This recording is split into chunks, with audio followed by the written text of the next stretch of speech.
SPS Baey Yam Keng.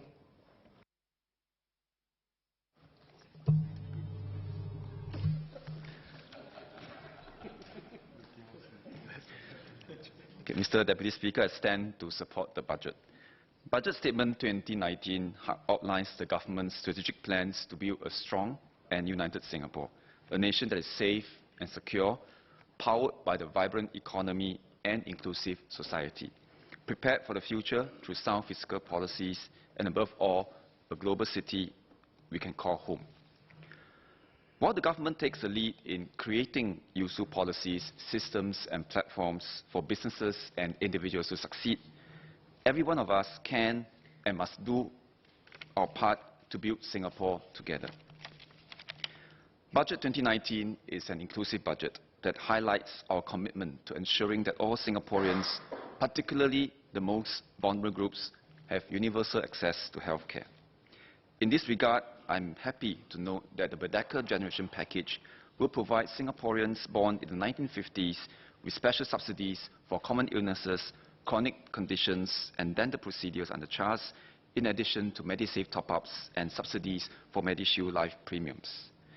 Beyond this, I'm pleased to note that this group will also receive a $100 top-up to their Passion Silver Cards, which they can use for public transport, activities at community clubs, and entry to public pools. I urge all seniors to continue to take good care of their health and also keep themselves socially active through sports, arts, volunteerism, and lifelong learning. Make good use of the senior concession travel passes to catch up with your relatives and friends and explore various parts of Singapore. Remember, senior citizens 60 years and above, which include all Merdeka Generation members, can make a journey on the MRT and public bus to anywhere within 2 hours, which is more than enough time to travel between any two places in Singapore, and senior citizens just pay a maximum fare of 88 cents. Mr. Deputy Speaker, another key theme in Budget 2019 is how we can improve the quality of life for all by promoting a greener environment. A greener environment means cleaner air and thus healthier living. Today, the land transport sector is the second largest source of emissions in Singapore. As our land transport sector grows, we have to address emissions.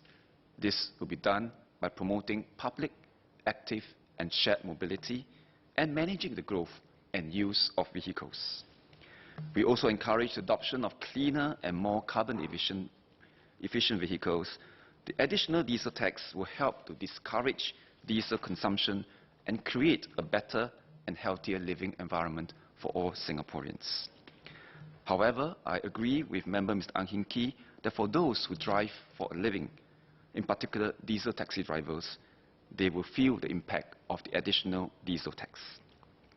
That is why the government has announced measures to help cushion the impact on businesses and drivers, including a permanent reduction in the annual special tax on diesel taxis by $850. I'm very glad that taxi companies have stepped forward with concrete measures.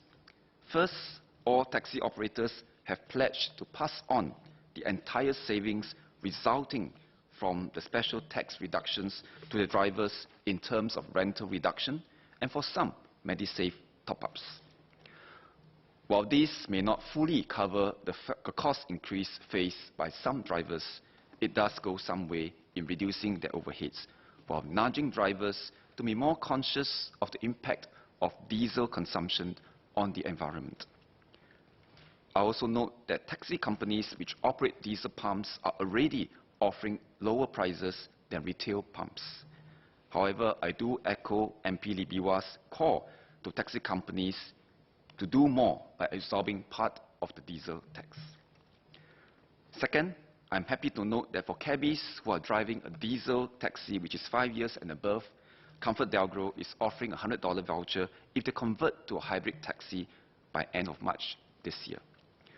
The rental rates of such hybrid vehicles may be slightly higher, but they are more environmentally friendly and fuel efficient, which could lead to savings for taxi drivers overall.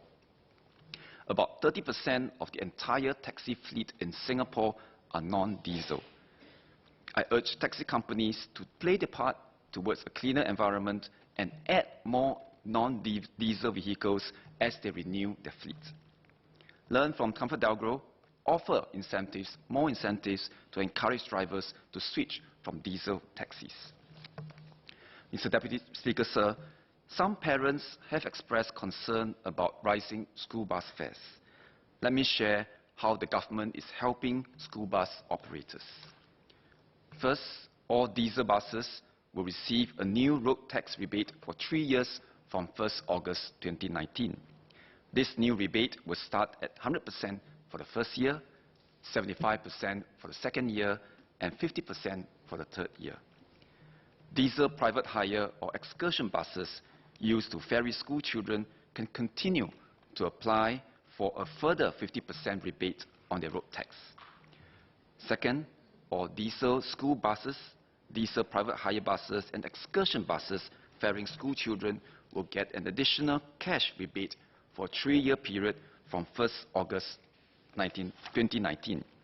The additional cash rebate for the first year is $1,600 for school buses and up to $1,800 for diesel private hire or excursion buses ferrying school children. Third, school buses continue to enjoy COE exemption on top of the offset measures shared earlier. So taken together, these measures will help school bus operators maintain financial sustainability and keep costs down for parents. Even if it may not be possible for school bus operators to transfer all these savings to every single student or parent, they can look at ways to improve service delivery. So I'd like to suggest for them to offer perhaps free bus trips for students and their families during school holidays to events such as the Children's Biennale at the National Gallery, Singapore. For our public bus industry, the Land Transport Authority is already shifting from pure diesel public buses with the introduction of 50 diesel hybrid buses and 60 electric buses to our fleet. Some commercial vehicle fleet owners have also expressed their intentions to progressively convert their fleets to electric or hybrid vehicles as part of the fleet renewal plans. We are encouraged by these industry-led efforts as we make the transition towards cleaner vehicles together. Such efforts cannot be solely achieved by the government. Everyone must chip in.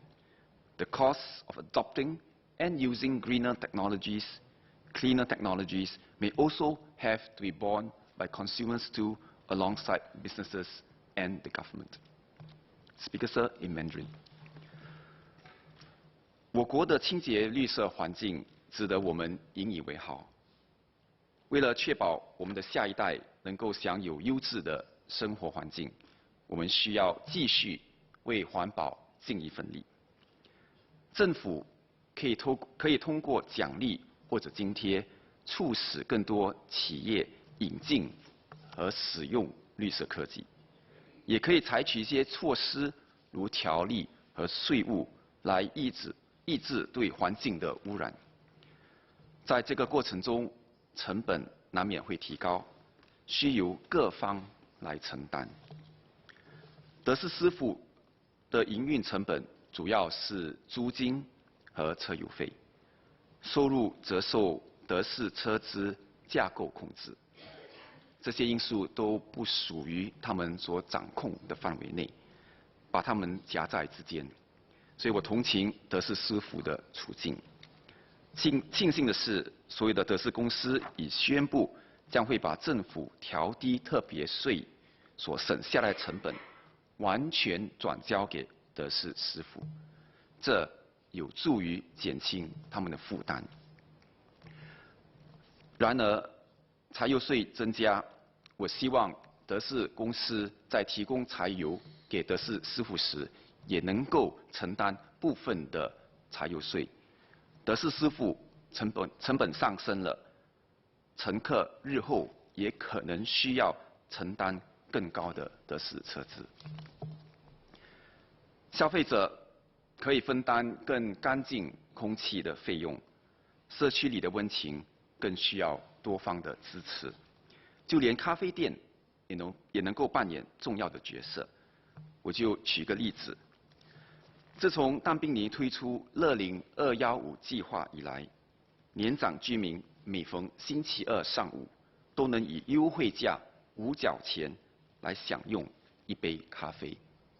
每个星期二早上一杯咖啡5角钱，所以叫做乐龄215计划。参与计划的咖啡店和茶水摊，从2016年的9间到现在的20间，步入了第3个年头，优惠价依然保持在5角钱。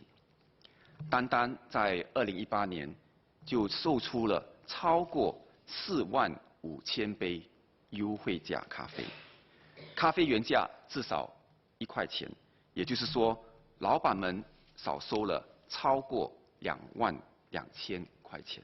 在此，我要特别感谢参与这项计划的咖啡店老板。